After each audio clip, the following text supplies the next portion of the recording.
Hey fam, welcome back to my channel. If you are new to my channel, my name is Carolyn Ann and my channel is a lifestyle channel where you will follow us on our journey to becoming debt-free as well as financially stable. In today's video, we will be closing out our second paycheck in August and going over our third paycheck in August.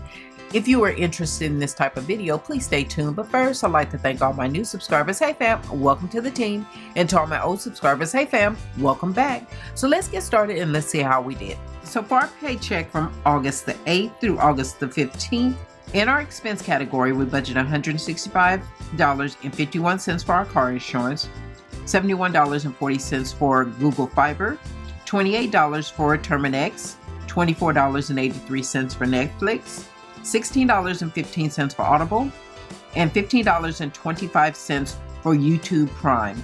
That came up to a total of $321.14. In our actual category, we paid $165.48 for our car insurance, which was a difference of 3 cents, $71.40 for our Google Fiber, $29.17 for our Terminex, it went up $1.75, $24.83 for Netflix, $16.15 for Audible, and $15.25 for YouTube Prime. That came up to $322.86, which was an overage of $1.72. And if I sound a little nasally, I'm sorry, it's allergy season, and forgive me if you hear me sniffle. I will try and edit that out. We budgeted $530 for our cash envelopes, $575 for our sinking funds,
and 88